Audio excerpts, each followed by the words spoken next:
Hello and welcome to MMOFTW here on MMORPG.com. I'm your host, Bill Murphy, and this is the week that was in MMO news. Right off the bat, we're going to start with a couple of stories from Skyforge. First up is some good news on the game's front. All 13 of the launch classes have been revealed. We don't know when the game's launching, but we do know that they have a rather extensive class system with customization through the Ascension Atlas, and now we have the 13 classes. They are the Cryomancer, a DPS class, the Archer, another DPS, Gunner, DPS, Warlock and Witch, DPS, the Berserker, DPS, Kinetic, hey guess what, DPS, Necromancer, oh guess, another DPS, a Slayer, DPS, Monk, DPS. Are you getting the idea yet? There are some support classes and tank classes as well. The Paladin is a tank and the Knight is a tank who uses a shield and a very long lance. The Alchemist is a support class, the Lightbinder is a support class, and the rest are DPSs. The game doesn't necessarily use the typical tank DPS and heals. You'll actually get heals from the enemies as they drop these healing orbs. The support classes instead, like the Lightbinder, offer defensive support and crowd control and things like that. And we're assuming that's what the Alchemist will offer as well once we get more details. The game is in closed beta 2 right now, launching sometime later this year. And that brings us to the next piece of news that Skyforge is facing right now. So the RU version, the Russian version of Skyforge, apparently has a rather, what we're calling pay-to-win system. You essentially run out of currency to advance your character at certain points of play in the game, and in the Russian version, you can just pay to get more. No matter what, you can pay to get more advancement. They're starting to wonder, I should say, by they I mean the English and American and European players are starting to wonder whether or not Skyforge is going to have the same monetization model here from my.com that it does in Russia. There are no specifics yet about the monetization model, but they're not flat out denying that it'll have the same model. Recently now, the community team at Skyforge's forums are basically not allowing the term pay to win as of today because as of this week, because they don't want it to just lead towards more negative discussion. They're essentially banning anybody from the beta and from the forums that use the term pay to win in the discussion. However, they are saying it's just a rule to keep the discussion away from people saying pay to win left and right without necessarily really knowing what they're actually going after. So they just want players to talk about the monetization model and what they prefer without using the term pay to win. It's a weird it's a weird sticky situation, and I feel bad for the guys at Allad's team and my.com and Obsidian who are having to sort of deal with the confusion over the pay-to-win aspect of Skyforge in Russia and whether or not it's going to be the same thing here in North America. I know there's a lot of folks that remember All Odds team's game, well, All Odds Online, which was run by Mail.ru in Russia, and Mail.ru really did monetize that game poorly here in North America.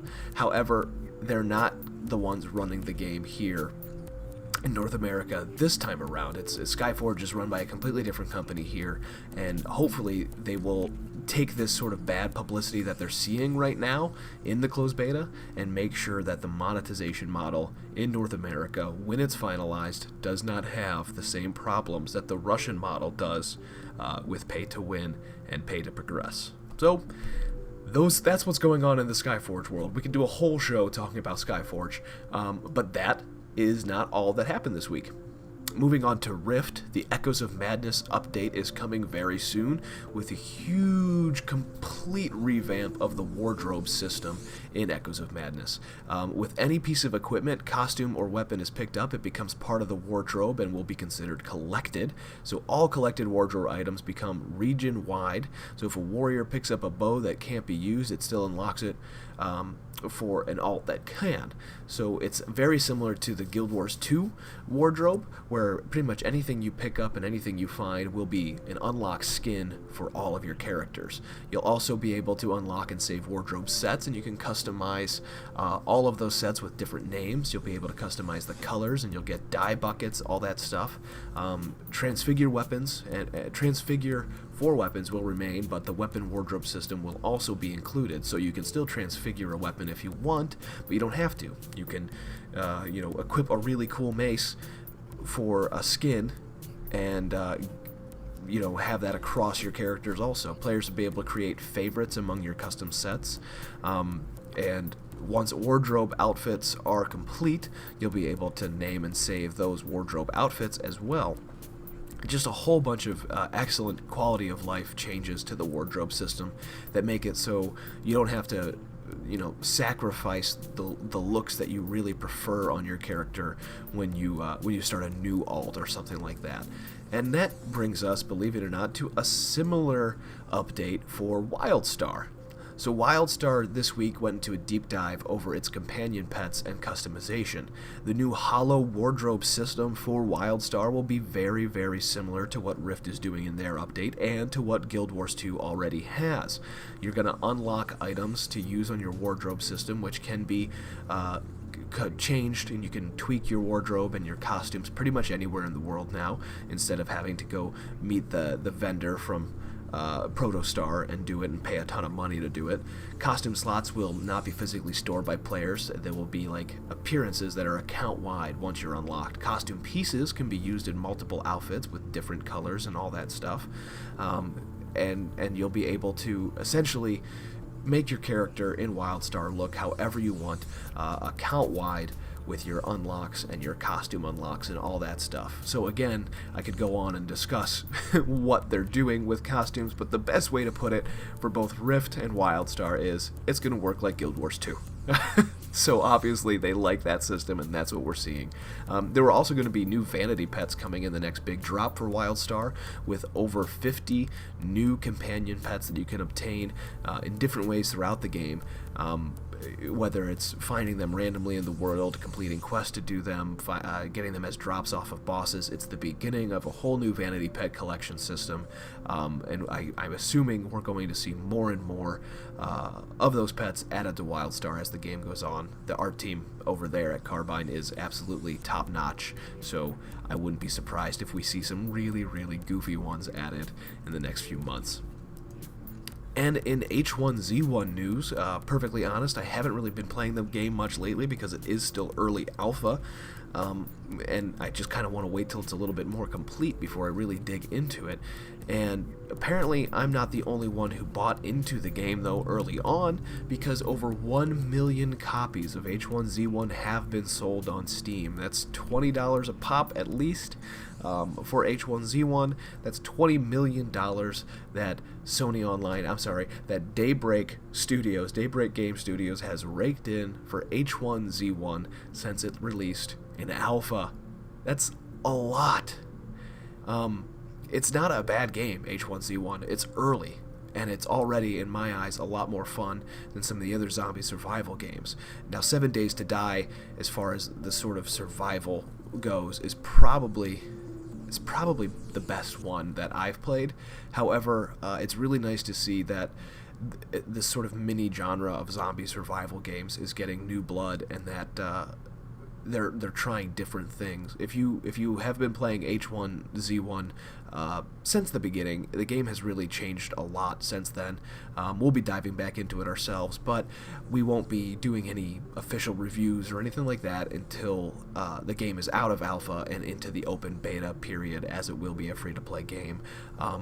So keep your eyes peeled, but H1Z1 is obviously doing pretty well for Daybreak Game Studio, and maybe that's one of the reasons that they were able to be bought out by Columbus Nova. The potential for making money is strong with that one, right? Okay. Speaking of making money, World of Warcraft has released some new token info. This is the sort of Plex system that World of Warcraft is going to be unrolling in the next few weeks. You're going to buy tokens very similar to how you would in EVE or WildStar or any of the other games that use a similar system. You'll buy it for $20 on the site, and then you can buy it in-game via the auction house for probably what's going to be a very large amount of gold.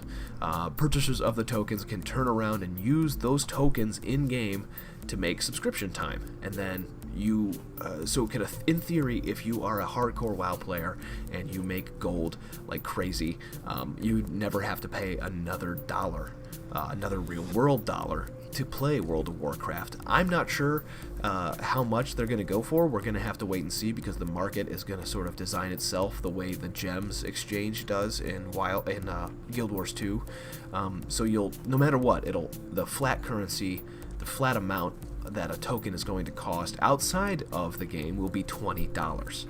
But we're going to have to see how much they're going to run for in-game. It's not going to be just 1,000 gold or even just 10,000 gold, because gold is so easy to come by in the upper levels of WoW. We're talking probably closer to like tens of thousands of gold. In either case, if you're ever short on in-game cash in WoW and you have 20 bucks floating around, it might not be a bad thing to buy it and sell it that way. That's for sure. So you can read more about it on the WoW community site or on our website, but it'll be interesting to see just how much these suckers go for in the auction house once they're actually in-game and running, and how many people use them over just the standard $15 a month access. That's it for this week, folks. Rambled on pretty long here. Good lord, we're going on 12 minutes. Why? It's a Saturday morning. Maybe that's why. I'm tired. Everybody's tired. It's been a long week, but lots of good news here at MMORPG.com. Don't forget to follow us on Twitter, Twitch, YouTube, and Facebook at MMORPG.com without the dot. And as always, don't let a bad pug get you down.